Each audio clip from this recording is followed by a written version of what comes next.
खड़े हैं दो भाई लुंगी और पैंट वाले, अंदर बैठे आकर, अंदर बैठे।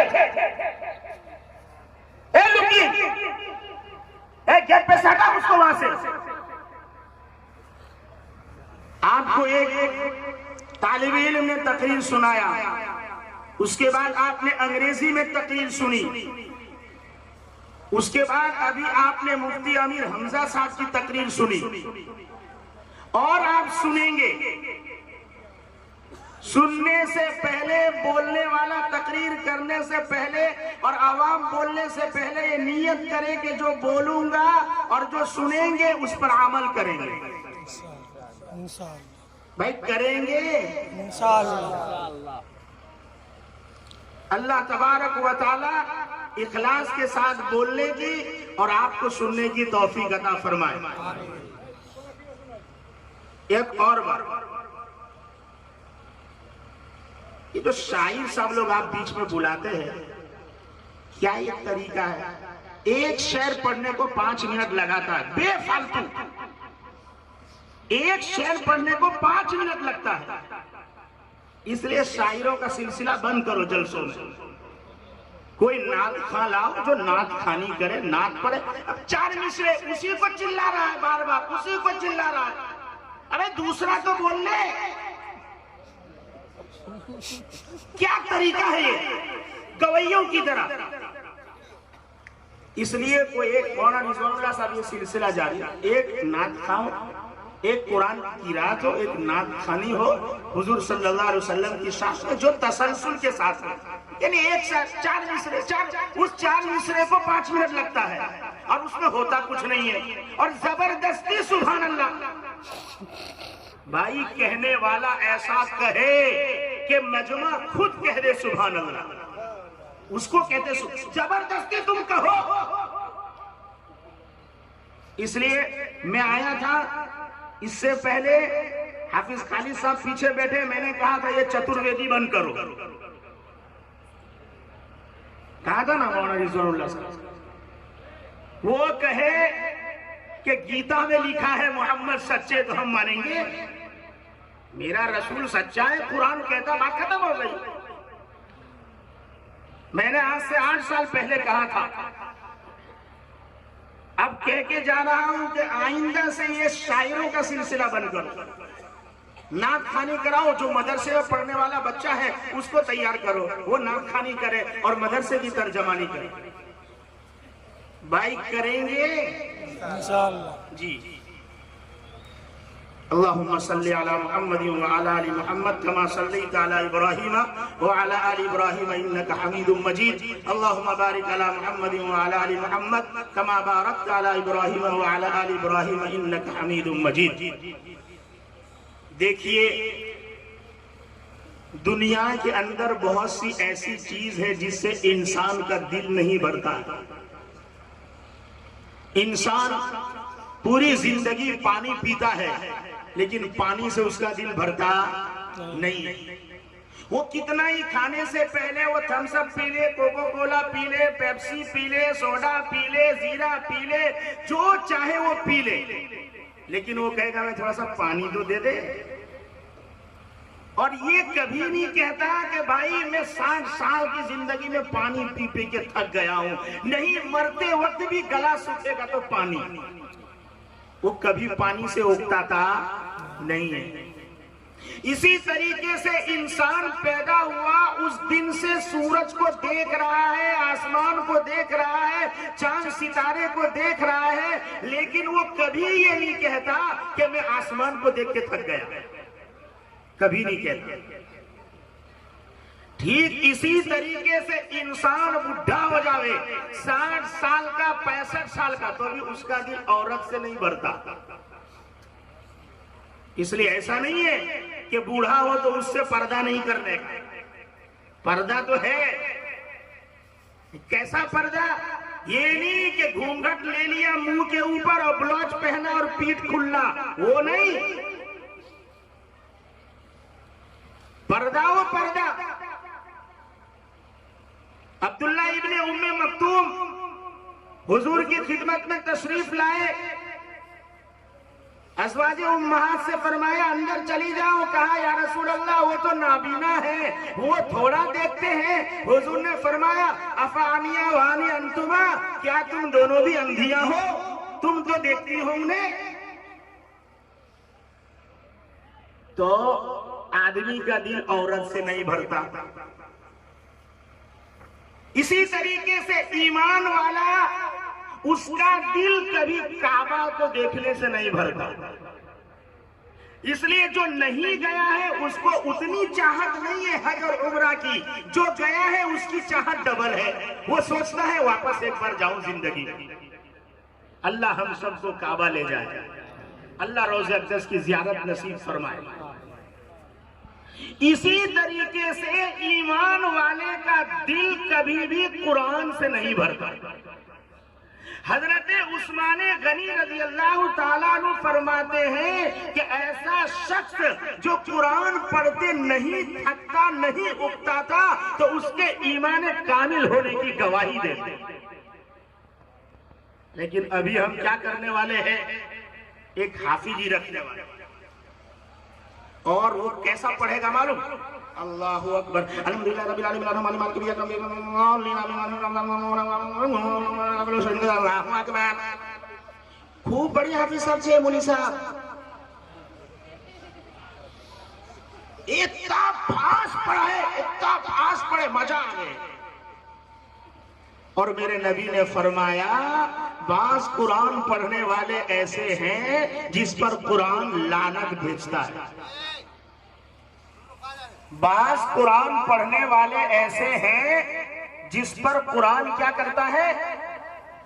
लानत भेजता है। इसलिए कुरान करीम को सही पढ़ा जाए, ये उलमा की जिम्मेदारी है।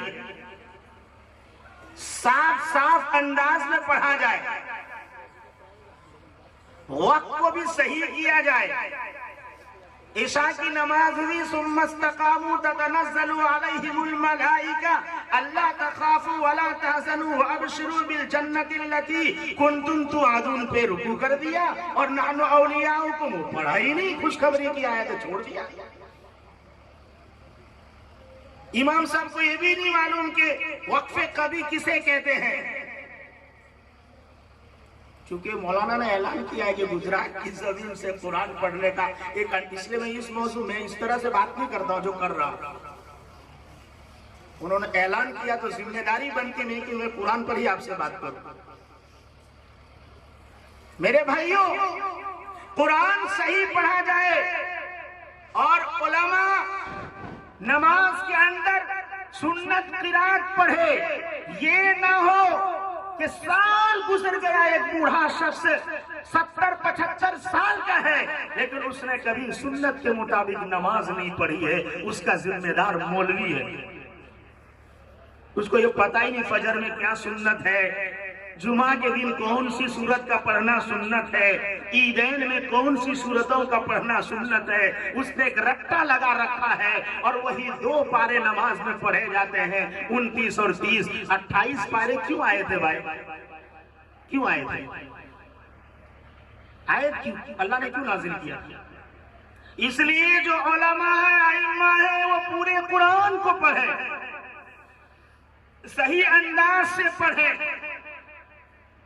और रमजान मुबारक में तरावी बेहतरीन अंदाज से हो। उकताने की जरूरत नहीं है। 540 आयत है, 20 रुकू रोजाना तिलावत हो, इंशाअल्लाह 27 को कुरान खत्म हो जाएगा। एक मस्जिद में 3 पारा, एक में 2.5 पारा, एक में 2 पारा, एक में 5 पारा, एक जगह सबीना और एक जगह जो है वो 10 दिन में अशरा। ये सब सिलसिला पूरे इलाके से बंद हो और पूरे इलाके, पूरे जिले में एक ही निहत पर कुरान करीम की तिलावत हो। 1.25 पारा, 1.25 पारा और 20 के बाद 1-1 पारा आप रोजाना तरावी पढ़ो, ताकि इस तरह कहीं मौत मैयत में इधर उधर किसी का जाना आना हो गया इस बस्ती से उस बस्ती में, तो किसी के कुरान एक जर्रा बराबर भी न छूटे। ये उलमा की जिम्मेदारी है। भाई करेंगे। मौलाना रिजवानुल्लाह साहब बैठे हैं, आपके तो जमीयत वाले हैं, इसलिए जमा करना उनकी फितरत में है। तो इंशाअल्लाह एक मजलिस वो उलमा के कुरान के लिए करें रमजान से पहले, कि हमारे पूरे इलाके में तरावी इस तरह होगी। खुदा की कसम अल्लाह इस इलाके पे रहमत नाजिल फरमाएगा। हमने कुरान से रिश्ता तोड़ा है। आराम से पढ़े। अल्हम्दुलिल्लाहि रब्बिल आलमीन अर्रहमानिर रहीम मालिक यौमिद्दीन इय्याका नअबुदु व इय्याका नस्तईन इहदिनस सिरातल मुस्तकीम सिरातल लज़ीना अनअमता अलैहिम गैरिल मग़ज़ूबि अलैहिम वलद्दाल्लीन। आप इस तरह कुरान पढ़े नमाज में। ये नहीं कि बस दे रहा है, कहीं का उठान पठान पढ़ते जा रहा है, न मखरज है, न उसके पास मद है, न गुन्ना है, न इक्फा है, न इकलाब है, न इदगाम है, न माल गुन्ना है, न बिला, कुछ जानता नहीं है। बस झूठ का कारी साहब बन रहा है और कहीं भी जबरदस्ती खींचते चला जा रहा है। कुरान सही पढ़े। इसलिए मौलाना ने कहा नूरानी कायदा। हमारे उस्ताद हैं मौलाना इस्माइल साहब कापोदरा, खरोड़ में अबू दाऊद शरीफ मैंने उनसे पढ़ी। उन्होंने नूरानी मकातिब का निजाम कायम किया और अतफालुल मुस्लिमीन नामी उन्होंने छोटी छोटी किताबें लिखी। बच्चों को कैसे पढ़ाया जाए, बच्चों को किस तरीके से मखारिज अदा किया जाए, उस तरतीब से वो पढ़ाते हैं। मासूम छोटा छोटा बच्चा भी कुरान को तजवीज के साथ पढ़ता है। एक तो उलमा का ये काम है, कुरान सही पढ़े, सही तरावी हो, सही सुनावे। ये सब खुश हो गए। मौली साहब की गलती आज बयान हो रही है, ये सब खुश है, खुश होते हैं। अब हमारी क्या जिम्मेदारी? फरमाया हाफिज साहब हाफिज बनाए अल्लाह तबारक व तआला क़यामत में कहने वाला, इक़रा वरतक़ी वरत्तिल कमा कुन्त तुरत्तिल फिद दुनिया। ए हाफिज साहब पढ़ता जा, चढ़ता जा, पढ़ता जा, चढ़ता जा। जहां तेरी आखिरी आयत होगी वही तेरी आखिरी मंजिल होगी। पढ़ता जा, चढ़ता जा। उसके अब्बा को बुलाया जाएगा और उसके सर के ऊपर दुनिया से 10 गुना कीमती ताज पहनाया जाएगा। फिर उससे कहा जाएगा, वो 10 आदमी जिस पर जहन्नम वाजिब हो चुका है, वो वाजिब है, उसको तुम जन्नत में लेकर जाओ। इतना ऊंचा मकाम रखने वाला हमारा हाफिज साहब होगा। पूरे सब के बीच में अल्लाह उसके बाप का इकराम करे। तो हमारा भी अब काम है कि 27 रमजान को पैसे का हार हो, नोट हो, गद्दी हो, कपड़ा हो, इतर हो, जूता हो, फेटी हो, रुमाल हो, गंजी हो और उसका पूरा साजो सामान हो और पूरी बस्ती वाले यूं कहे ये वो हाफिज है जिसकी अल्लाह इज्जत करने वाला है। आज मैं इसकी इज्जत करता हूं। खुदा की कसम पूरी बस्ती वालों की अल्लाह मगफिरत कर दे। ये गांव वाले की जिम्मेदारी है। वरना अब जो हाफिज नहीं है मौलवी या वो मुफ्ती जो हाफिज नहीं है, जिसको कुरान पढ़ना भी नहीं आता, वो फतवा झाड़ता है तरावी का पैसा लेना जायज नहीं है, कुरान पे उजरत जायज नहीं है। उस मौलवी उल्लू को ये पता नहीं कि उजरत किसे कहते हैं। उजरत कहा जाता है बाए मुश्तरी दोनों बैठे, अजीर और मुस्ताजिर बैठकर बात करें कि एक दिन काम करूंगा और आपसे मैं 20,000 लूंगा, एक दिन काम करूंगा 200 मजदूरी लूंगा। वो जो शाम को मिलता उसको उजरत कहते हैं। आपसे हाफिज साहब ने किसी किस्म का कोई कॉन्ट्रैक्ट नहीं किया है, उसने कोई बात नहीं की है, वो आपको कुरान सुना रहा है। अब आपकी जिम्मेदारी आप उसे हदिया दो, ये आपकी जिम्मेदारी है। हुजूर अकरम सल्लल्लाहु अलैहि वसल्लम के सहाबा एक जगह से गुजर रहे थे। रास्ते में शाम हो गई, एक बस्ती वाले से ठहरने के लिए इजाजत मांगी। बस्ती वाले ने कहा पता नहीं कौन है, नहीं इनको हम नहीं ठहरने देंगे। वो गांव से बाहर चले गए, दूर जाके पड़ाव डाला। इतने में बस्ती के एक ओहदेदार को, जिम्मेदार को बिच्छू ने या सांप ने काट लिया। अब वो घूम रहे हैं, कोई है झाड़ने वाला, कोई है झाड़ने वाला। ढूंढते ढूंढते सहाबा के काफले में गए। अबू दाऊद शरीफ की हजरत अबू जर गिफारी की किताब तिब की सही रिवायत है। कहा हमारे जो है जिम्मेदार को, बादशाह को, जो भी हो, सांप बिच्छू ने काट लिया, आप में से कोई मंत्र जानता है? एक साहबी ने कहा मैं जानता हूं, मैं उसका जहर उतारूंगा, लेकिन उसके लिए मैं 40 बकरी लूंगा। कितना लूंगा? 40 बकरी। हजरत अबू जर गिफारी सूफी साहब सहाबा का नबी से बोल दूंगा, क्या जो भी हो मुझे बकरी चाहिए, उसके बगैर तो नहीं झाड़ू। भाई उसको जहर लगा हुआ है, बकरी 40 ले ले पर तू मुझे झाड़ दे। वो गए, सूरे फातिहा पढ़ के दम किया और वो उतर गया जहर। 40 बकरी ले ली। सहाबा ने दावत की बराबर खाए, रास्ते का खर्चा भी हो गया। हजरत अबू जर ने आके हुजूर से शिकायत की, या रसूल अल्लाह इन्होंने इस तरह किया और कुरान पढ़ के दम किया, सूरे फातिहा पढ़ के, और 40 बकरी ली। हुजूर अकरम सल्लल्लाहु अलैहि वसल्लम ने फरमाया क्या ही अच्छा माल है, लोग अंतर मंतर से कमाते, और इसने कुरान पढ़ा है, अगर उसमें कुछ बाकी हो तो सहमिल ली, मेरे लिए भी एक हिस्सा दे दो। इक्सिम ली, मुझे भी एक हिस्सा उसमें से दे दो। साफ रिवायत है, उलमा बड़े बड़े बैठे हैं, कोई कह रहे इस रिवायत में कलाम है।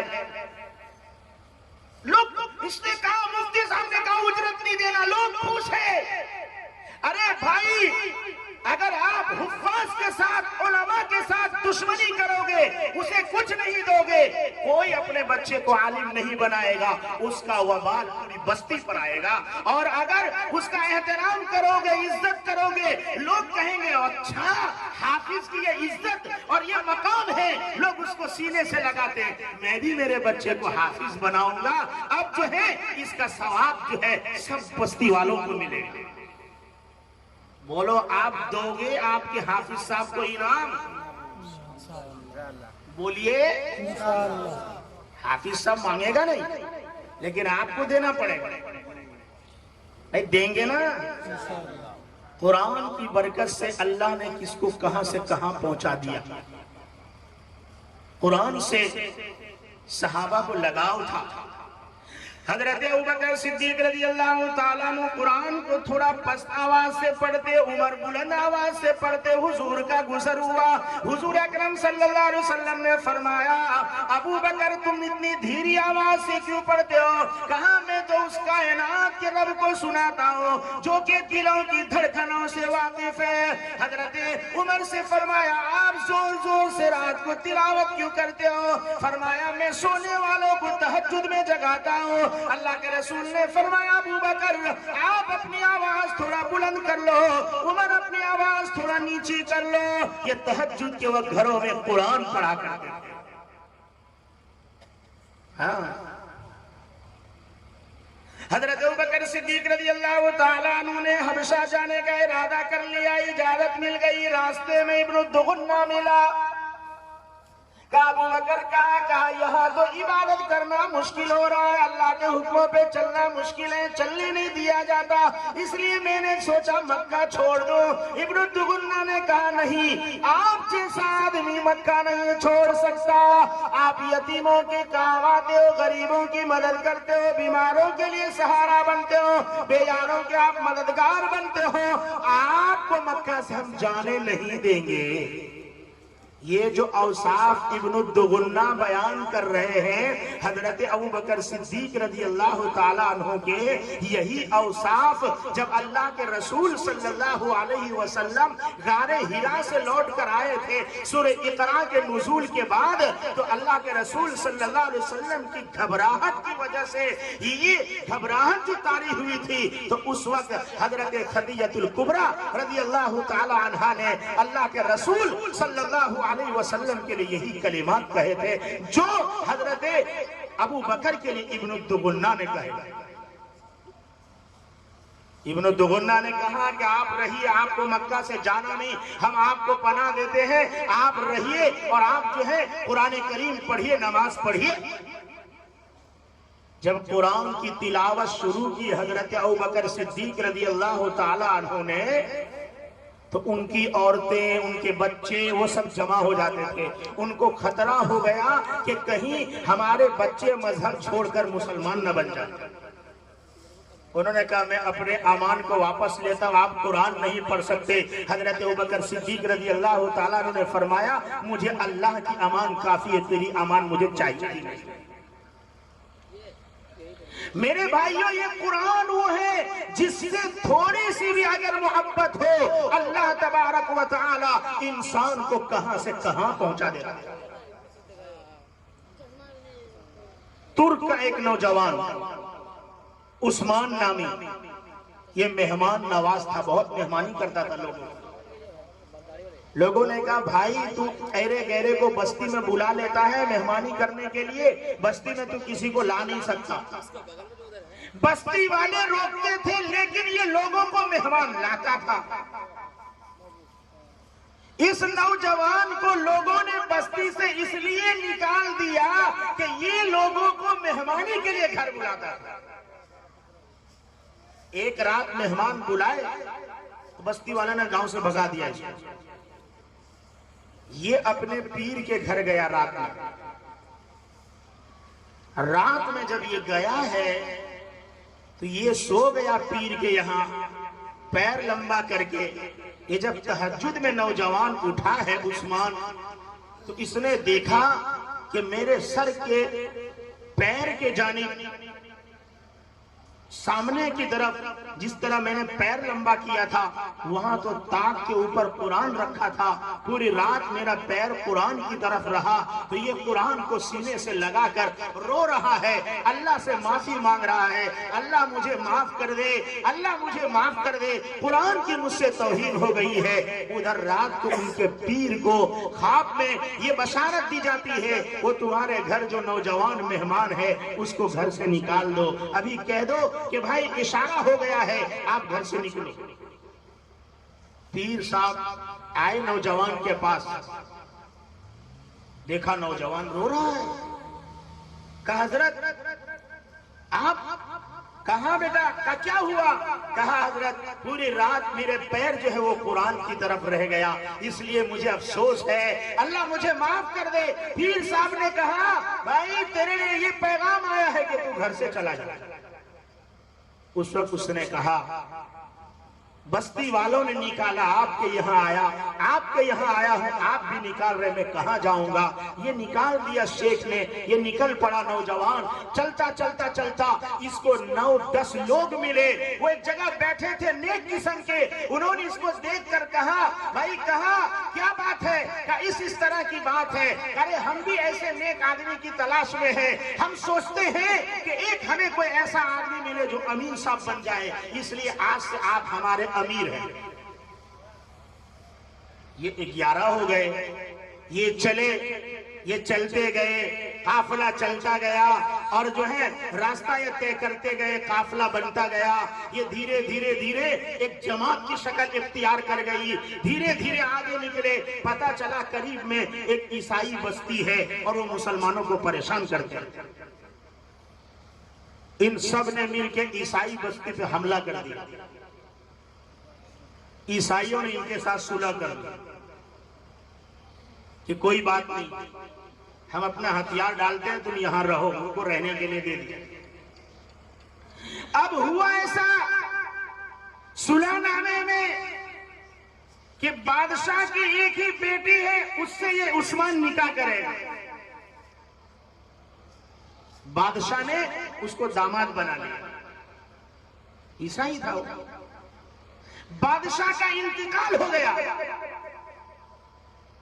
अब उसका बेटा कोई नहीं था, बेटी थी, इसलिए बादशाह की जगह ये बादशाह बन गया।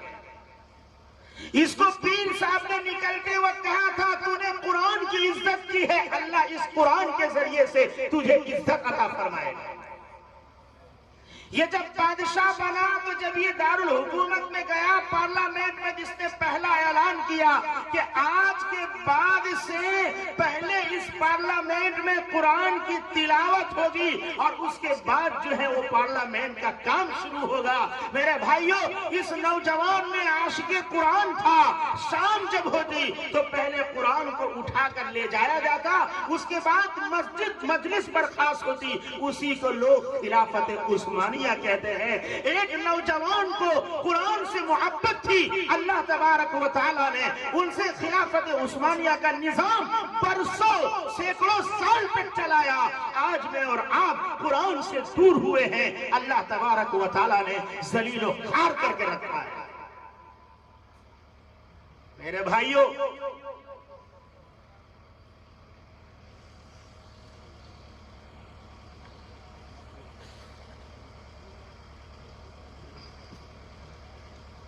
कुरान एक ऐसी नेमत और वो दौलत है जिसको इसकी चिंगारी लग जाती है, जिसके बगैर चैन नहीं मिलता। दो सहाबी हुजूर अकरम सल्लल्लाहु अलैहि वसल्लम के साथ आ रहे हैं। हुजूर ने फरमाया, आज रात काफिला यहां ठहरेगा, कौन जो है इस काफिले की पहरेदारी करेगा? सब सो जाए, जो दो आदमी पहरेदारी करे। दो सहाबी तैयार हो गए, उसमें से सब सो गए तो दोनों टीले पर थे, पहाड़ी के टीले पर। दोनों ने कहा, दोनों जाग के क्या करें, एक नमाज पढ़ते, एक सो जाओ। एक ने कहा, तुम सो जाओ, मैं देखता हूं। वो एक सो गया तो दूसरे ने यूं कहा कि भाई जाग के ऐसे क्या करूं, चलो नमाज पढ़ता हूं। नमाज में सूरह कहफ पढ़ना शुरू कर दिया। जो शख्स हर जुमा को सूरह कहफ की तिलावत करेगा, अल्लाह अगर दज्जाल भी आ गया तो उसके फितने से बचा लेगा। अब ये नमाज पढ़ने लगा, दुश्मन ने तीर मारा, हमला कर दिया, लेकिन कुरान पढ़ रहा है, इसलिए जो है नमाज तोड़ने को तैयार नहीं। खून बहने लगा।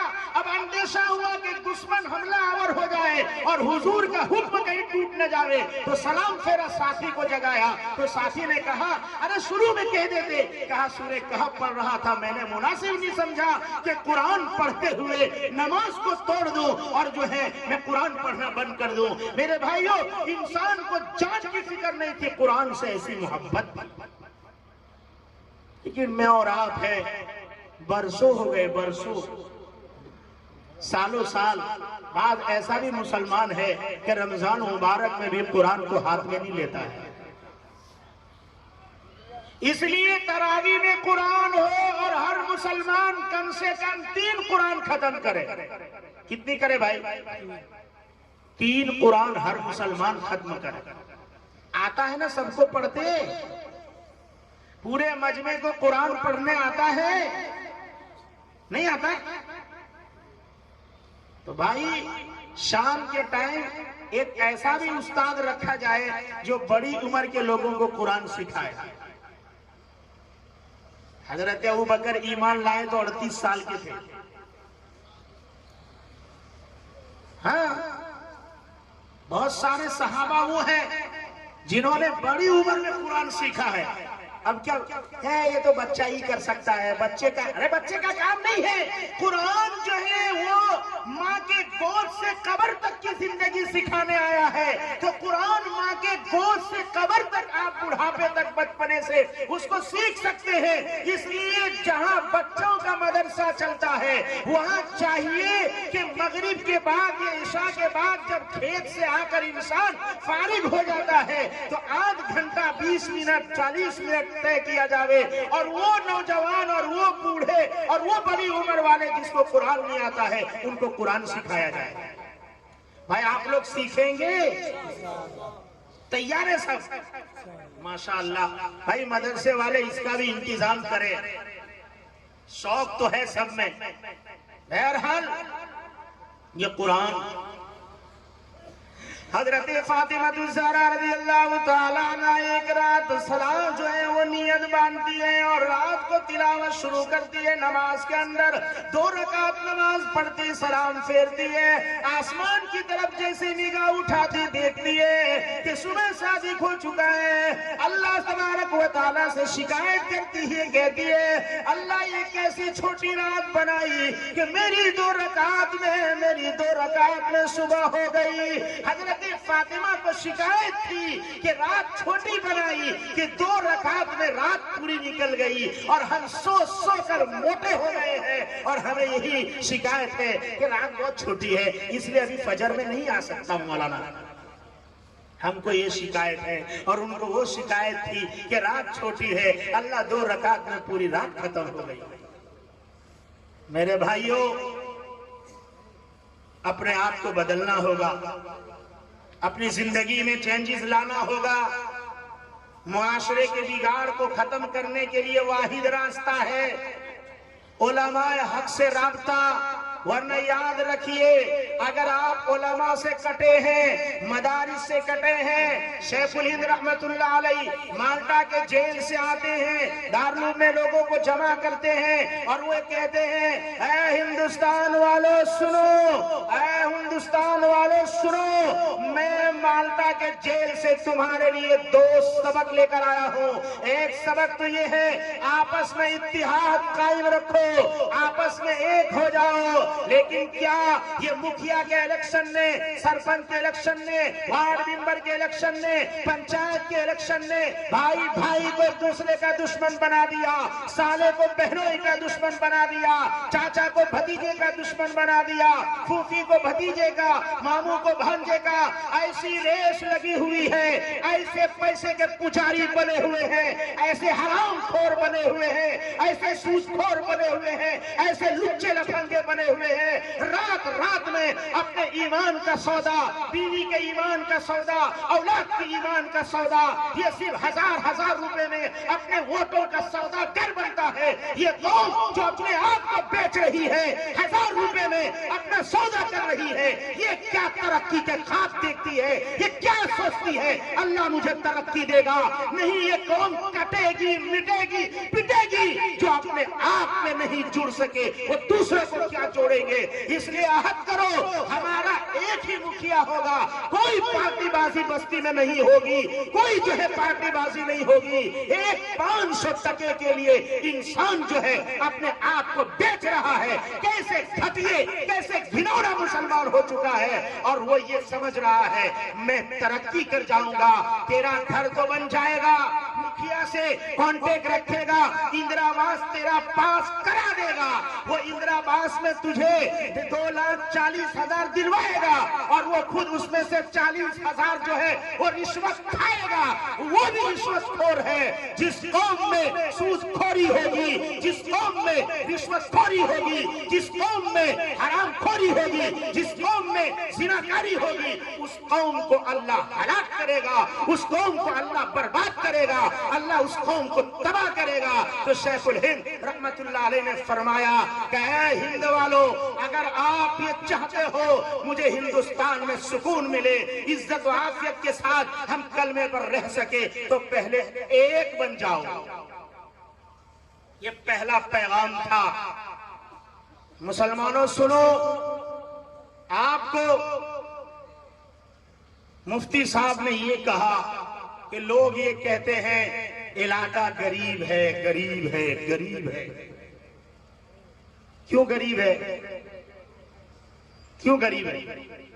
पूरे मजमे में से एक ऐसा आदमी खड़ा हो जाए और मुझसे यूं कहे कि मौलाना मैं मेरे पूरे माल का हिसाब लगाता हूँ और हिसाब लगाकर पूरे मुकम्मल तौर पर ज़कात देता हूँ। एक माँ का लाल मजे में से उठ के कह दे,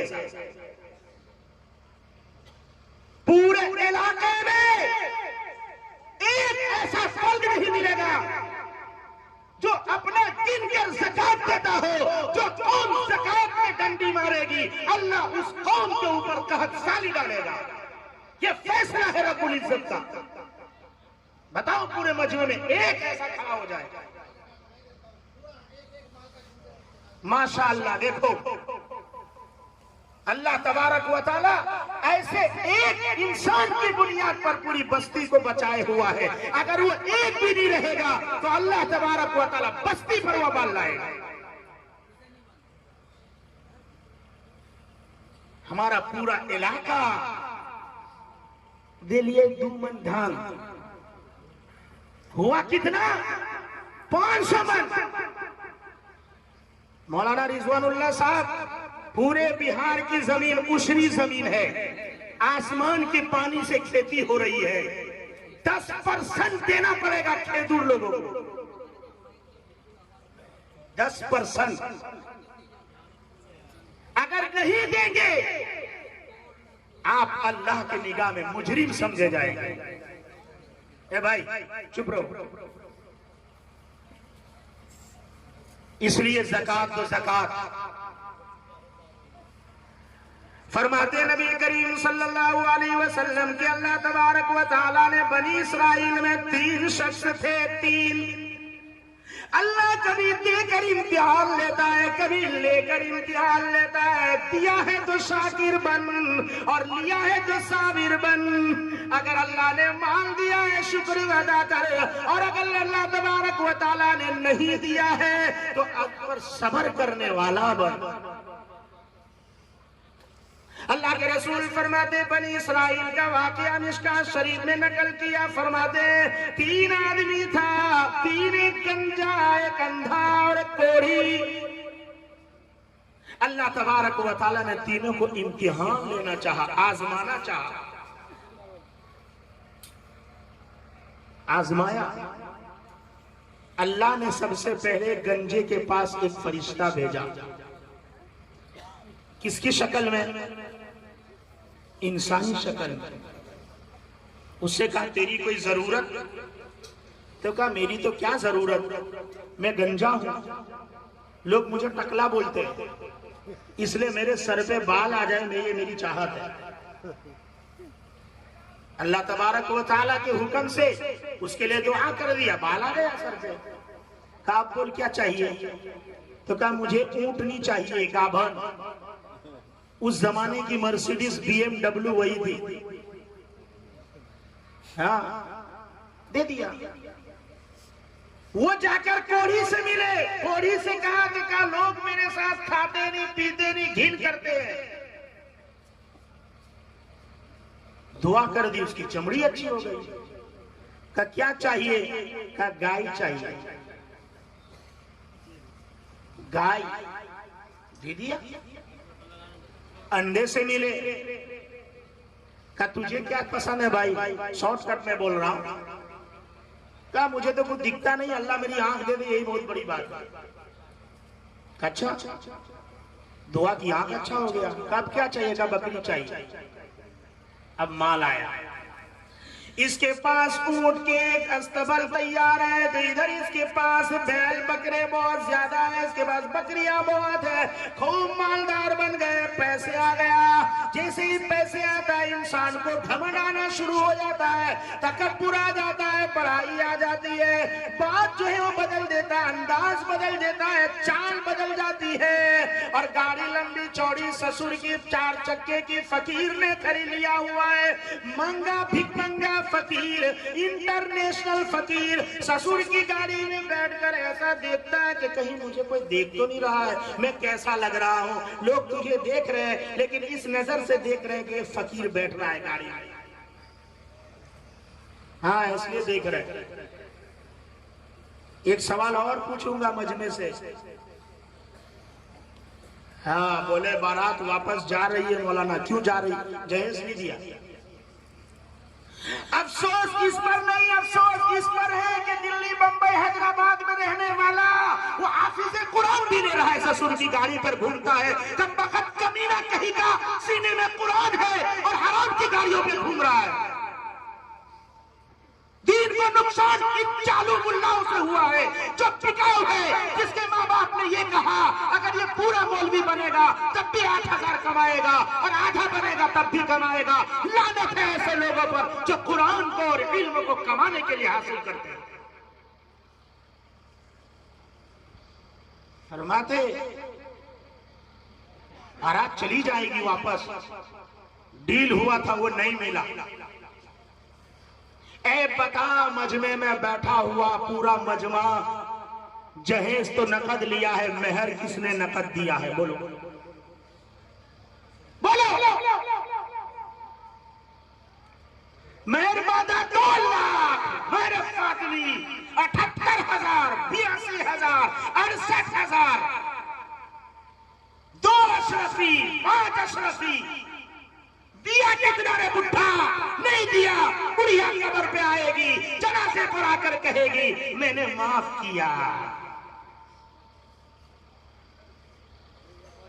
महर दो, महर बीवी बनना कर। और के जाता हूं मौलाना, ये इलाके का माहौल हो जो महर उधार रखे उसका निकाह ना पढ़ाया जाए। जहेज नकद, महर उधार क्यों?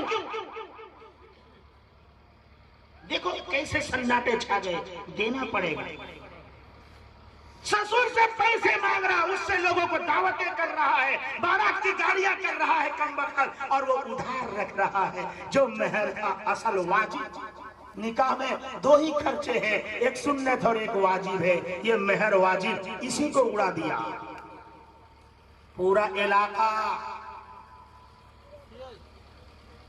इलाका हाजी साहब हज में जा रहा है, बीवी का मेहर नहीं दिया। पूछिए मौलाना से मसला, कर्जदार आदमी हज में जा सकता है? मौलाना हज नहीं है। सब नियत करो बीवी का मेहर देंगे। अरे बोलिए इंशाअल्लाह। जिसके पास है वो सुबह दे देवे, जाते के साथ गिन के, मौलाना ने कहा।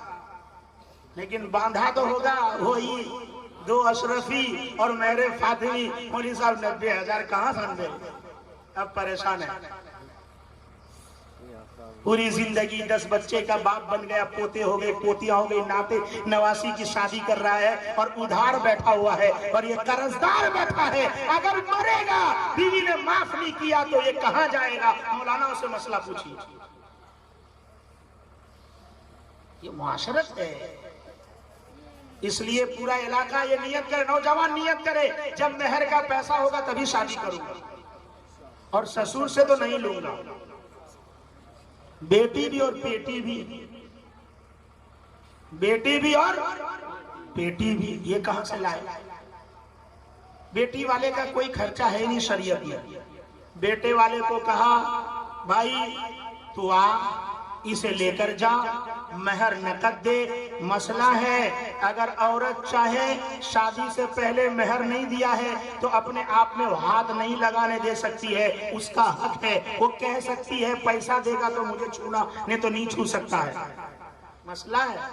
लेकिन मौलाना लोग नहीं बोलेंगे उसने भी नहीं दिया है। हाँ नहीं दिया, स्टेज पर बैठे पूछिए उनसे भी। बिहार में ये है ही नहीं, इसका तस्वुर ही नहीं है दिलो दिमाग में। क्या तकरीर लबो लहजे में और क्या जो है अच्छे अंदाज में किया जावे। हमारा तो जिस्म हर जगह से छलनी है। हमने तो माशरे को गंदा किया हुआ है, ऐसा माहौल बना दिया। हमको नीतीश की साइकिल ने हम रुपट्टे को छीन लिया। वो क्या हमको साइकिल क्या दिया, रुपट्टा सर के ऊपर से ले लिया। मेरे भाइयों ये क्या माहौल बन गया। हम पहले सुनते थे कि उसको एक मुसलमान बना, ये हुआ वो हुआ, और उन्होंने हंगामा शुरू कर दिया कि भाई ये जो है ये लव जिहाद, लो जिहाद, लो जिहाद। घर वापसी होना चाहिए, घर वापसी। और उसमें अल्हम्दुलिल्लाह क्या कहे इंसान के भाई ये मुसलमान तैयार हो गया और अपने बच्चे बच्चियों को ये कॉन्वेंट, ये कॉलेज, ये कॉन्वेंट और ये कॉलेज के चक्कर में ऐसा लगा दिया कि अब सुनते हैं पेपर में कि वहां एप्लीकेशन लड़की ने दिया है, वो गैर मुस्लिम से शादी करना चाहती है। एक मुसलमान की बेटी 22 साल की कोर्ट में पहुंचती है और वो कोर्ट में पहुंचकर बैठी है, बाप उधर है, माँ उधर है, रिश्तेदार उधर है। जज के सामने खड़े होकर बाप के सामने जिसको 20 साल खिलाया था वो बेटी कहती है मैं तो उसी हिंदू बॉयफ्रेंड के साथ जाऊंगी, मुझे मेरे माँ बाप नहीं चाहिए। ये क्यों पहुंचा, ये यहां तक हम क्यों गए? हमको उलमा से नफरत है। कहा ना उन्होंने, बस पूरा इलाका।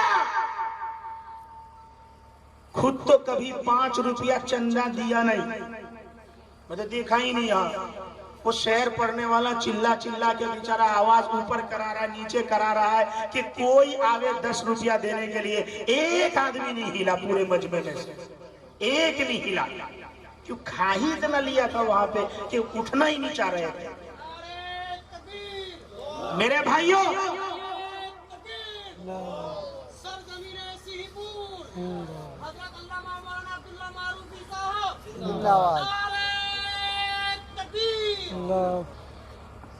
बात ये चल रही है कि पूरा मजमा इरादा ये करेगा कि जिसकी बीवी का मेहर बाकी है वो मेहर अदा करेगा। भाई करेंगे, करेंगे। हाँ, जिसकी शादी नहीं हुई है वो मेहर नहीं लेगा। ये नहीं कि बेटा आलिम है, बेटा हाफिज है, वो कुछ नहीं बोलता तो धीरे से उसका बाप कहता है कि अब तो वो चलता ही है मौलवी साहब, अब तो वो चालू है, ये दो चक्का के छोड़ के कोई और बात कर लीजिए, वो तो ससुराल आने जाने के लिए एक 2 चक्का दे दे। अरे भाई आपने यूं कहा ससुराल आने जाने के लिए, इसलिए जैसे ही शादी हुई है अब ये टिकता ही नहीं है, सीधा शाम हुई के बाइक पर ये ससुराल भाग के चला जाता है। अब शिकायत करते हैं जब से शादी हुई है हमारे हाथ से ही निकल गया। तो निकल ही जाएगा, तुमने तो बेच दिया और कहा था कि गाड़ी दे दो आने जाने में काम आएगा, तो जा रहा है। अरे सही बात है ना।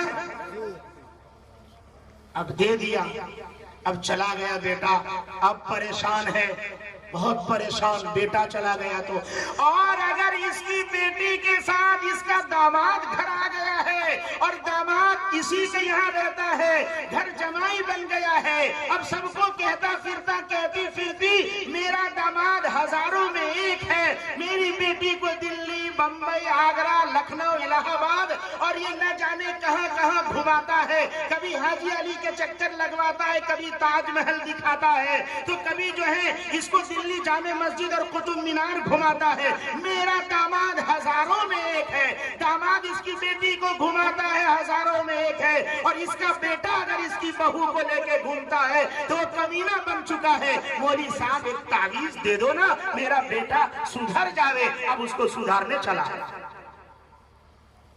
भाई ये मामला है कि नहीं है ना? इसलिए दूसरी नियत करे, ये आने वाली बहू को बहू नहीं बेटी गर्दाने। जैसे खुद की बेटी अगर ससुराल में बीमार है तो दौड़ता है उसको लेने के लिए, अगर ये बीमार हुई और जाना चाहती है तो उसको सुबह सुबह बुढ़िया सलावात सुनाती है। घर इसलिए नहीं बिगड़ते, सुनो, कि बच्चे खराब हैं, घर इसलिए बिगड़ रहे हैं कि जिम्मेदार खराब है। वो पार्टीशन कर रहे हैं, सास अच्छी खासी 45 साल की उम्र की है, सब कर सकती है, लेकिन वो एक काम नहीं करती। वो सुबह उठ के झाड़ू बहू से मरवाती है, बर्तन मंजवाती है, कपड़े धुलाती है, खाना वक्त के ऊपर चाहिए, और वो इधर से उधर उसके घर उसके घर उसके घर 4 घर घूमती है, और शाम को आकर गालियां बकती है। और सुबह अगर वो सो गई, जल्दी सर में दर्द था, बगैर बर्तन मांजे, तो सुबह उठने के साथ गालियों के सलावात शुरू करती है। न नमाज है, न रोजा है, न कुरान की तिलावत है, कुछ नहीं, बस बहू के साथ झगड़ा झगड़ा झगड़ा। अब बहू चूंकि ऐसे माहौल में है, थोड़ी पढ़ी लिखी है, शरीयत का हुक्म है, बच्चे का निकाह हो गया, उस दूल्हा के ऊपर जिम्मेदारी है लड़की को सुखना, अच्छा घर देवे, उसको लिबास देवे, उसको खिलावे, ये उसकी जिम्मेदारी है। अगर बीवी मुतालबा करती है मुझे अलग घर दिया जावे, तो उस शौहर के जिम्मे लाजिम है उसको अलग घर दिया जाए, दिया जाए। माहौल पूरा बूढ़ों ने बिगाड़ा, इसलिए वो तौबा करे यहाँ कि शादी हुई है, 50 साल का 60 साल का हूं, मेहर नहीं दिया वो दूंगा, अपने जिम्मे कर्जा है वो अदा करूंगा। दूसरी बात, जहेज नहीं लूंगा। तीसरी बात, आने वाली बहू को अपनी बेटी समझूंगा। भाई मानते हैं इसको? अमल करेंगे? हाँ, ये कुरान की मजलिस है। अल्लाह तबारक व तआला ने कुरान करीम अता फरमाया है। आपको शुरू में कहा कुरान से इंसान का दिल कभी भरता नहीं है, ये कुरान अपने आप में असर रखता है। जमाल अब्दुल नासिर ये जब पहुंचा है, जो है ये जब गया हुआ है कम्युनिस्ट के दरमियान में, लोग इसके खिलाफ बातें कर रहे थे कि तू भी कम्युनिज्म में आ जा, तू भी छोड़ दे इसको। ये दूसरे साल वो लेकर गए, साथ में कारी अब्दुल बासित को मजमे में बिठाया, और उन्होंने कुरान करीम की वही आयत करीमा पढ़ी जिस आयत को सुनकर हजरत उमर मुसलमान हुए थे। ताहा मा अंज़लना अलैकल कुरान लितश्का। पूरे मजमे के आंखों में आंसू था। उनसे पूछा कि तुमने समझा ये क्या था? कहा ये क्या था वो हमें नहीं मालूम, लेकिन ये जो पढ़ रहा था वो सच पढ़ रहा था। मेरे भाइयों, कुरान आज भी अपने अंदर तासीर रखता है। तो एक शेख ने यूं कहा था, शेखुल हिंद रहमतुल्लाह अलैह ने, मुसलमानों आपस में मुत्तहिद हो जाओ, मुखिया सरपंच और ये वार्ड मेंबर और इन सारे एमएलए एमपी के चक्कर और ये सीएम बीएम और ये जो है ये डीएम और डीएमसीएम क्या किया जो लफड़े चल रहे हैं, क्या इनसे अपने आप को अलग रखकर मुसलमान मुत्तहिद हो जाओ, अपने आप को एक रखो। और फिर दूसरे नंबर पर ये कहा था, बस्ती बस्ती में मकतब का निजाम कायम करो।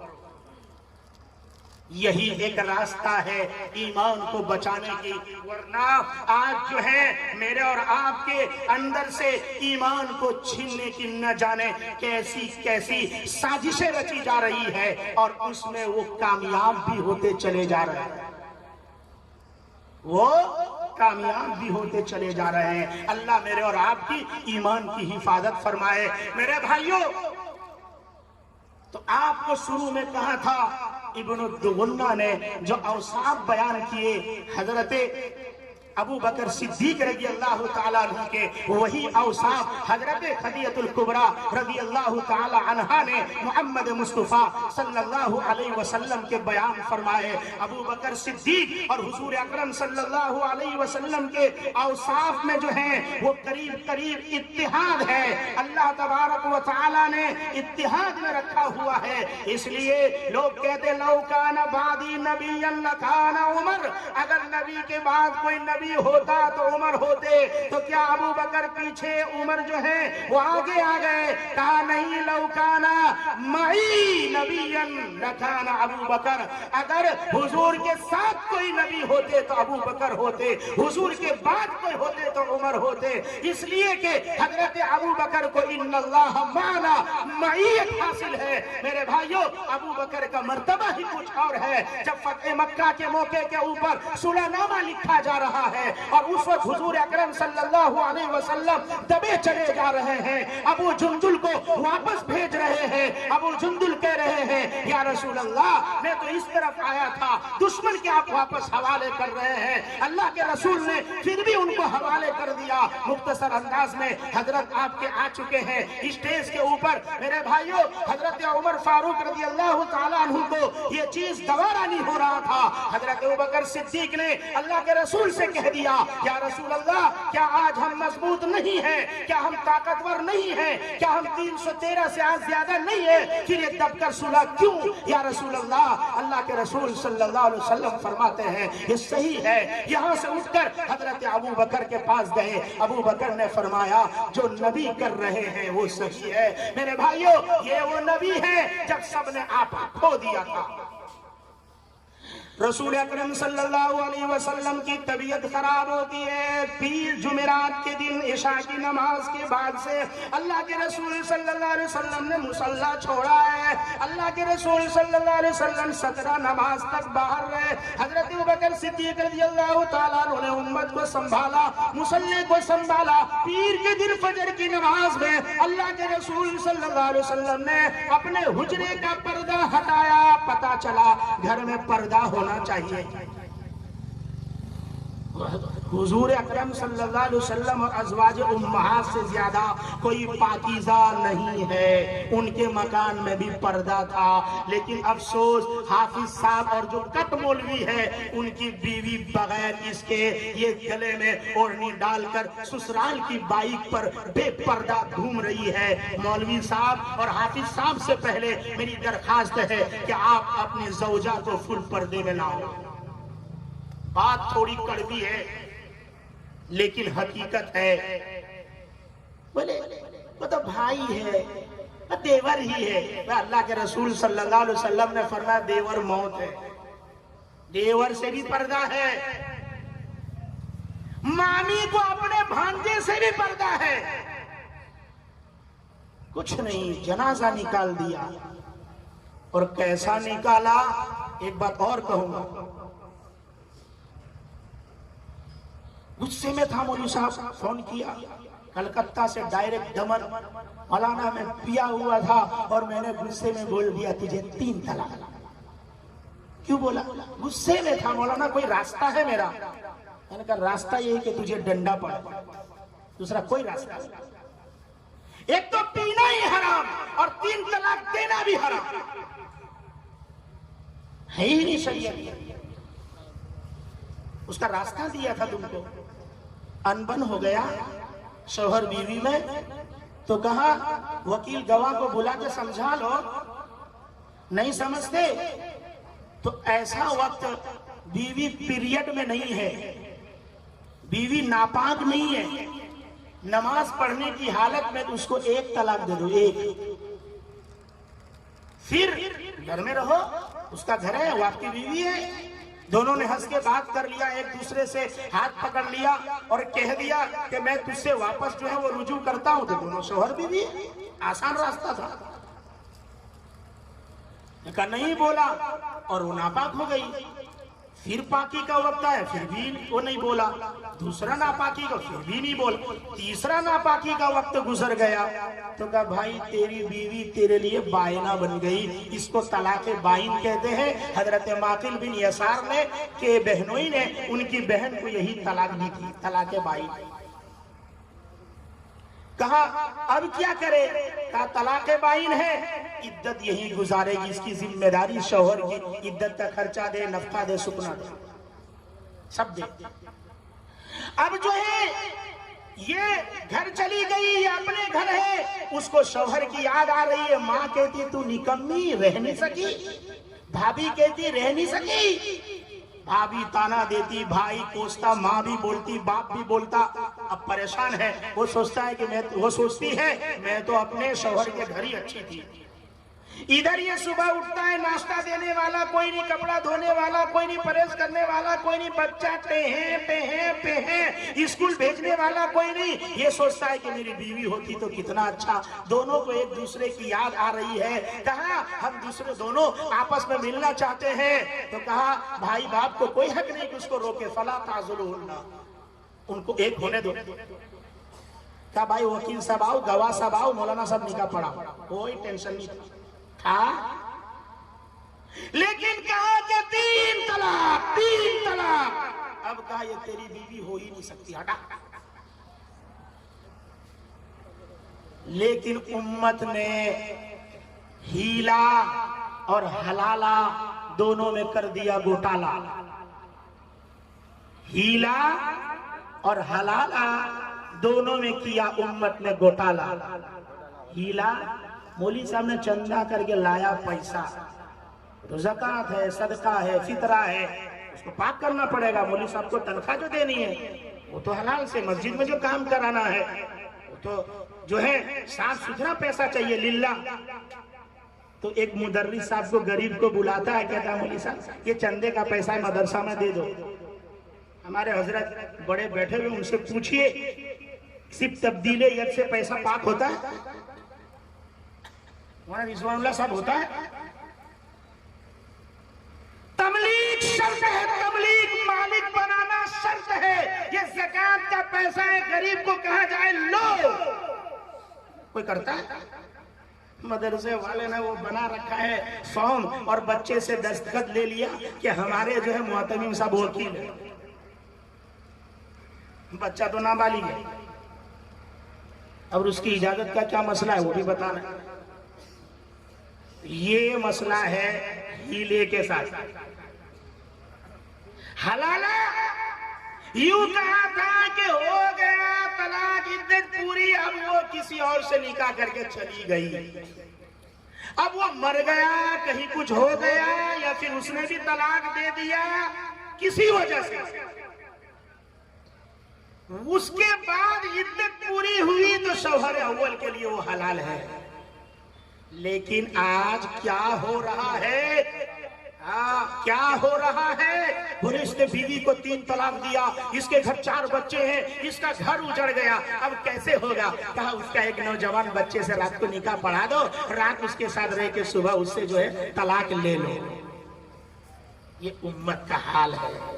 वो मौलवी भी मुजरिम है जो 1 रात के लिए निकाह पढ़ाता है, वो मुजरिम है। हलाले की ये शक्ल शरीयत में है ही नहीं, इसलिए उम्मत जो है आज मुसीबत में फंसी हुई है। हलाले की ये शक्ल कि एक रात अपनी बीवी को दूसरे के हवाले कर रहा है। पूछिए इन उलमा से निकाह मुवक्कत का क्या मसला है? हनफी है ना? ये 12 घंटे का निकाह हो रहा है ना मौलाना। ये मौली साहब को तो वो नजराने से मतलब है, मिल गया, पढ़ा दिया। और ऐसा है कि शौहर अव्वल ऐसा लाया जाता है कि किसी को मालूम ही नहीं। वो कहीं से आया था रात को, और वो भी कम वक्त, कमीना, नालायक, बदबख्त कहीं का, वो 10-10 हजार में हलाल ही करते थे। हलाला स्पेशलिस्ट बना हुआ, रात को आके चला गया। बाज मर्तबा उसको उस औरत से मिलने भी नहीं दिया जाता। हलाले के लिए इदखाल शर्त है, क्योंकि उम्मत के सामने ये मसले आए ही नहीं। उम्मत फौम में है और औरतों का मजाक उड़ा रही है। तब आपको प्राइम मिनिस्टर मोदी जी यूं कहते हैं महिलाओं को हक दिलाएंगे, 3 तलाक पे बैन लगाएंगे, हलाला का क्या मसला है? ये चूंकि आपने जहालत का काम किया है, आप नबी के रास्ते पर नहीं चले, तो एक गैर ईमान वाला आपको शरीयत समझा रहा है। मेरे भाइयों, इन सब चीजों पर मुझे और आपको जो है वो गौर करना होगा, और इस तरफ आना होगा तो पीर के दिन हजरत अबू बकर सिद्दीक रज़ियल्लाहु ताला अन्हु मुसल्ले पर अल्लाह के रसूल सल्लल्लाहु अलैहि वसल्लम ने घर में फजर की नमाज अदा फरमाई और धीरे से पर्दा हटाया, देखा मुसल्ले के ऊपर अबू बकर सिद्दीक रज़ियल्लाहु ताला अन्हु खड़े। हजरत अबू बकर सिद्दीक को जो ही नबी ने देखा, नबी मुस्कुरा उठे। नबी अकरम सल्लल्लाहु अलैहि वसल्लम का चेहरा खिल उठा। आम्मे मुहद्दिसीन फरमाते अल्लाह के रसूल सल्लल्लाहु अलैहि वसल्लम को खुशी इस बात की थी, मैं अकेला था, आया था, तने तन्हा था, कोई नहीं था। आज जब मेरे जाने का वक्त आया, ये मेरे सहाबा का एक पूरा मजमा और काफिला तैयार हो चुका है। किसान अपनी खेती को ले लिहाजा देखकर खुश हो जाया करता है, हुजूर अपने सहाबा को देखकर खुश है। लेकिन चक्की का पाठ शेख ज़करिया रहमतुल्लाह अलैहि वो फरमाते हैं अल्लाह के रसूल इसलिए खुश नहीं हो रहे थे कि 1 लाख का मजमा तैयार हो चुका है, बल्कि अल्लाह के रसूल को खुशी इस बात की हो रही थी, इलाहुल आलमीन इलाहुल आलमीन, अगर मैं आज चला भी गया कोई गम नहीं, मेरी उम्मत को संभालने वाला मेरा अबू बकर तैयार हो चुका है। इस बात से अल्लाह के रसूल सल्लल्लाहु अलैहि वसल्लम के चेहरे पर मुस्कुराहट थी। इसलिए जब वो तमाशा हो गया, अल्लाह के रसूल सल्लल्लाहु अलैहि वसल्लम जब वफात पा गए और अल्लाह के रसूल सल्लल्लाहु अलैहि वसल्लम के सहाबा के अंदर एक किस्म का जो है वो माहौल खड़ा हो गया। कोई कह रहा है नबी की वफात नहीं हुई, नबी अल्लाह से मिलने गए हैं, न जाने कौन क्या कह रहा है, कौन क्या कह रहा है। हजरत अबू बकर सिद्दीक अवाली में गए हुए थे, जब अवाली से पहुंचे, अवाली मदीना से देखा यहाँ के हालात तो बदले हुए हैं। हजरत अबू बकर सिद्दीक सीधे जो है अल्लाह के रसूल सल्लल्लाहु अलैहि वसल्लम के करीब गए, चादर उड़ाया हुआ था, यूं रुखे अनवर के ऊपर से चादर को हटाया और अल्लाह के रसूल सल्लल्लाहु अलैहि वसल्लम की पेशानी के ऊपर अबू बकर सिद्दीक रज़ियल्लाहु ताला अन्हु ने बोसा दिया। मेरे भाइयों, मैयत को बोसा देना सुन्नते अबू बकर है। मेरे भाइयों, फिर उड़ा दिया और सीधे मिंबर के ऊपर चढ़े और मिंबर के ऊपर चढ़कर हजरत अबू बकर सिद्दीक रज़ियल्लाहु ताला अन्हु ने एक बेहतरीन खुतबा दिया। आखिरी बात कहकर अपनी बात को खत्म करूंगा। हजरत तशरीफ फरमा है, आप उनकी जो है गुफ्तगू से मुस्तफीज होंगे इंशाअल्लाह। फरमाते हैं हजरत अबू बकर सिद्दीक खड़े हुए और उन्होंने खड़े होते ही खुतबा पढ़ा और फरमाया बिस्मिल्लाहिर रहमानिर रहीम वमा मुहम्मदुन इल्ला रसूल कद खलत मिन क़ब्लिर रुसूल अफ़इम्मा कुतिला इंक़लबतुम अला अक़ाबिकुम व मन यंक़लिब अला अक़िबैहि फ़लन यज़ुर्रल्लाह शय्या।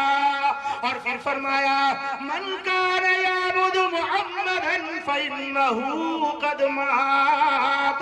सुनो, जो मोहम्मद की इबादत करता था, मोहम्मद दुनिया से पर्दा फरमा चुके हैं, दुनिया से रहलत कर चुके हैं, कूच कर चुके हैं, इंतकाल फरमा गए हैं। एक मुस्तकिल मसला है हुजूर अकरम सल्लल्लाहु अलैहि वसल्लम के हयात और ममात का। मेरे भाइयों, मुस्तकिल मसला, उसके लिए वक्त चाहिए और दोबारा जो है वो आपको बुलाना पड़ेगा, क्योंकि हजरत की मौजूदगी में मैं बोलता चला जा रहा हूँ। असल में इन्होंने मुझे वक्त दिया था 1.25 घंटा से 1.5 घंटा, वरना कहेंगे आपने जो है वो वक्त जो है वो पूरा नहीं किया। इसलिए मेरी जिम्मेदारी है कि वो 1.25 घंटा आपके सामने मैं पूरा कर दूं। यूं कहा फ़इन्न मुहम्मदन क़द मात, जो मोहम्मद की इबादत करता था हुजूर अकरम सल्लल्लाहु अलैहि वसल्लम वफात पा चुके।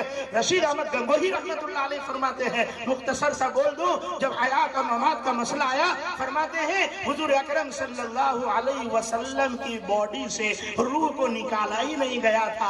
हुजूर के रूह को बदन के अंदर से लेकर सीने के अंदर जो है वो रख दिया गया था और उसके बाद जो है वो जिस्म में जाने, कब्र में जाने के बाद उसको फैला दिया गया था। मुस्तकिल मसाइल है इसके मेरे भाइयों। इस वजह से हम सब का अकीदा है आका सल्लल्लाहु अलैहि वसल्लम कब्र अतहर में जिंदा है। जब जाकर सलाम करते हैं हुजूर सलाम का जवाब भी अता फरमाते हैं, लेकिन मैं और आप वो ताकत और कुव्वत नहीं रखते कि हुजूर के सलाम का जवाब मैं और आप सुन सके। अल्लाह मदीना की हाजिरी नसीब फरमाए। और फिर फरमाया मन काना याबुदुल्लाह, सुनो, जो अल्लाह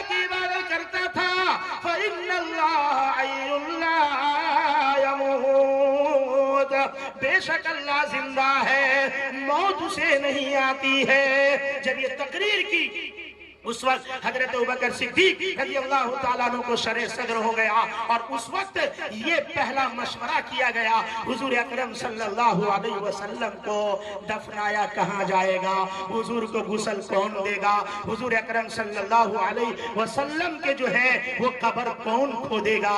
ये मसाइल के ऊपर मसले चल रहे थे कि उधर कुछ लोग तैयार हो गए का हुजूर जा रहे हैं अब दुनिया से, अब ज़कात खत्म हो गई, अब ज़कात नहीं देना है। हजरत अबू बकर ने जो है वो सीना तान लिया और यूं कहा, जो नबी को रस्सी इकालन रस्सी भी देते थे, अगर ज़कात में देने से मना किया तो मैं उसके साथ किताल करूंगा।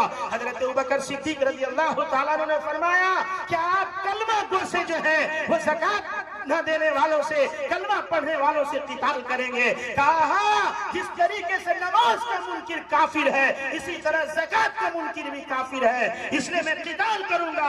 हजरत अबू बकर के वो जज्बात थे जिसको देखकर हजरत उमर को भी शरह सद्र हो गया और उस वक्त सबसे पहली तैयारी ये की गई कि कब्र कहां खोदी जाए। उस वक्त ये तय पाया, हुजूर अकरम सल्लल्लाहु अलैहि वसल्लम ने जिस जगह वफात पाई है उसी हुजरे आयशा में हुजूर अकरम सल्लल्लाहु अलैहि वसल्लम की कब्र खोदी जाएगी। कौन खोदेगा? हजरत अम्मार खोदेंगे या फिर जो है अबू तलहा हजरत अय्यूब अंसारी रज़ियल्लाहु ताला अन्हु, ये दो सहाबी गोरकुन हैं, ये कौन खोदेंगे? हजरत अबू बकर ही थे जिन्होंने ये फैसला सुनाया, जो पहले आएगा वो कब्र खोदेगा। हजरत जो है अबू अय्यूब अंसारी, हजरत अबू तलहा अंसारी रज़ियल्लाहु ताला अन्हु वहां पहुंचे, उन्होंने कब्र खोदा। भाई कौन जो है हुजूर अकरम सल्लल्लाहु अलैहि वसल्लम को गुस्ल देगा? का मौली साहब नहीं, बेटा देगा, भाई देगा, भतीजा देगा, रिश्तेदार देंगे। इसलिए हजरत मोहम्मद मुस्तफा सल्लल्लाहु अलैहि वसल्लम को गुस्ल देने वाले हजरत अली रज़ियल्लाहु ताला अन्हु, हजरत फज़ल इब्न अब्बास रज़ियल्लाहु ताला अन्हु, अल्लाह के रसूल सल्लल्लाहु अलैहि वसल्लम को, हजरत उसामा इब्न ज़ैद रज़ियल्लाहु ताला अन्हु, तीन शख्स ने हुजूर अकरम सल्लल्लाहु अलैहि वसल्लम को गुस्ल दिया। कब्र में उतरने की बारी आई, यही तीन उतरे, बॉडी वजनी थी, इसलिए हजरत अब्दुर्रहमान इब्न औफ से मदद ली गई, वो भी अंदर उतरे चौथे। मेरे भाइयों, इस तरह हुजूर अकरम सल्लल्लाहु अलैहि वसल्लम को कब्र अतहर में रखा गया।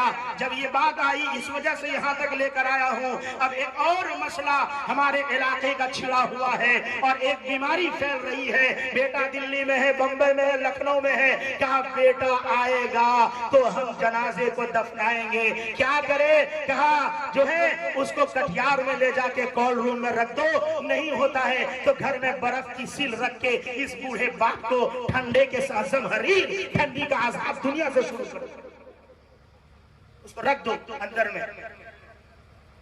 नबी करीम सल्लल्लाहु अलैहि वसल्लम ने फरमाया, बच्ची बालिग हो जाए, नमाज का वक्त आ जाए, जनाजा आ जाए, उसमें जल्दी करो। इस वजह से ये इलाके में जो ये बीमारी फैल रही है, बाप को बर्फ में रखने की, जो बेटा वो ससुर का लट्टू था जिसने कभी इलाज का पैसा नहीं भेजा, बाप रो रहा था, उसको देखने के लिए नहीं आया, इलाज तक नहीं करवाया, उसी बेटे के लिए बूढ़े बाप को ये जमहरीर ठंडी का आजाब जो है ये बर्फ में रख के ये दे रहा है। अल्लाह इसे जन्नत देने वाला है। बुढ़ापे के आलम में इसने ईमान के साथ बुढ़ापा गुजारा है, ये जन्नत में जाने वाला है और इसको ये बर्फ में रख रहा है। वो कौन बेटे के लिए? गद्दार औलाद के लिए। वो कौन सा बेटा है जिसने इलाज का पैसा नहीं दिया? वो बाप जो ठंडी गर्मी न देखा, जिसने खेत में काम किया और इसकी फिक्र की। वो कहता है बड़ा भाई अगर 1000 देता है तो मैं कैसे दूं, मैं कैसे दूं? बाप ने तो ऐसा नहीं कहा था। ये मुआशरत की बहुत सारी बातें हैं जो हमारे अंदर में बिगाड़ की शक्ल में है। इसलिए आप हजरात से मैं दरखास्त करूंगा कि भाइयों ये इरादा करो, कुरान से रिश्ता जोड़ेंगे, कुरान की तिलावत करेंगे। आपको जो तरावी की तरतीब बताई है इंशाअल्लाह मौलाना रिजवानुल्लाह साहब, अब ये तरावी में देर है, 10 दिन बाकी है, एक मजलिस आप पूरी जमीयत की तरफ से जिला कटिहार की लें और ये तय करें कि सवा पारे की तरावी पूरे जिले में हो। इंशाअल्लाह 1 साल 2 साल में अल्लाह ऐसा निजाम बना देगा कि लोग कटिहार की मिसाल पेश करेंगे। भाई करेंगे? मौलाना रिजवानुल्लाह साहब करेंगे, इस बात की फिक्र ले। कोई तो उठे, कोई तो एक उठे कुरान के लिए, वरना ये कुरान कहेगा ताकों में सजाया जाता हूँ, आंखों से लगाया जाता हूँ, वो गिर जावे ये कुरान के साथ।